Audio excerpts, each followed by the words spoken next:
Salut à toi public, donc bienvenue dans cette vidéo pour apprendre à utiliser cet appareil qui est un générateur basse fréquence. Donc l'objectif c'est de gagner un petit peu en autonomie dans l'utilisation de ce matériel là. Alors un générateur basse fréquence, ça va être un générateur de signaux périodiques. Donc déjà pour l'allumer, tu vois, il y a le bouton marche arrêt, bon ça je pense que tu te serais débrouillé sans moi. Plusieurs entrées. Alors déjà, ton signal périodique, tu vas pouvoir le récupérer entre la sortie et la masse. Donc ça c'est déjà important. Souvent vous commettez cette erreur d'aller le brancher sur plus 15 et 0 volts qui correspond à une tension continue de plus 15 volts ici entre la masse et cette borne, et une tension de moins 15 volts entre la masse et cette borne là. Donc ces deux bornes ici, plus 15 et moins 15, sont utilisées pour des applications avec des composants électroniques tels que les amplificateurs opérationnels. Mais quoi qu'il en soit, c'est toujours indiqué sur le boîtier de les brancher sur du plus 15 ou du moins 15. Voilà, donc si ce n'est pas le cas et que tu cherches un signal périodique, ce qui est quand même la fonction de base d'un générateur basse fréquence, il faut que tu te branches entre la sortie et la masse. Voilà, donc ensuite, il y a plusieurs boutons. Le premier, c'est l'amplitude de ton signal, qui peut varier ici entre 0 et 20 volts. Voilà, donc en tournant le potentiomètre, tu peux le faire varier entre 0 et 20 volts. Ou tu peux également le faire varier en descendant ce switch entre 0 et 2 volts, comme c'est indiqué.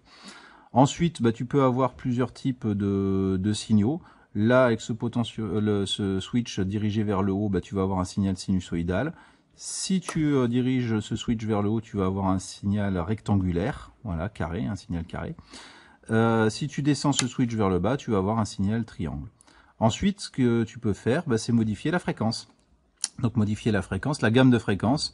Donc typiquement en mettant le sélecteur sur 10 Hz, tu vas pouvoir avoir des très basses fréquences. Tu vois, là on est à 6 Hz par exemple. Quand tu montes sur 100 Hz, on va être aux alentours de 54 Hz. Bon, ok, très bien. Si tu veux ajuster cette fréquence, tu prends le potentiomètre multitour qui est ici et tu le tournes pour augmenter ou diminuer cette fréquence dans la gamme que tu désires. Si tu cherches des fréquences beaucoup plus élevées, tu prends ton potentiomètre et tu le places sur 10 kHz. Et dans ce cas-là, tu vas atteindre des fréquences qui sont de l'ordre de 6000 Hz. Voilà. Ça, c'est pour atteindre différentes gammes de fréquences. Évidemment, tu peux toujours tourner avec le petit bouton multitour pour déterminer, essayer de sélectionner la fréquence qui t'intéresse. Je n'ai pas parlé du bouton qui est ici. Le bouton qui est ici permet sur l'afficheur d'afficher la fréquence que tu as choisie pour ton signal périodique en Hertz ou en kHz. Donc là, si je relâche le bouton, on a évidemment 7,13 kHz qui correspond à peu près ici 7130 Hz. Voilà. Donc à toi de choisir le bouton pour que l'affichage te convienne au mieux. À cet endroit-là, ici, tu peux récupérer le signal de la fréquence sur un autre appareil, ce qui peut être intéressant pour des TP bien particuliers.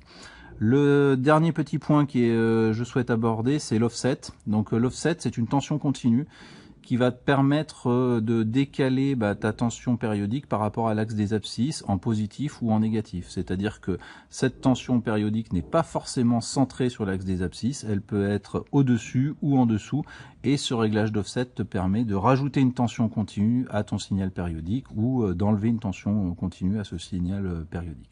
Voilà, écoute, j'espère que cette vidéo t'aura permis de mieux appréhender l'utilisation d'un générateur basse fréquence, et je te dis à très bientôt dans une de mes vidéos.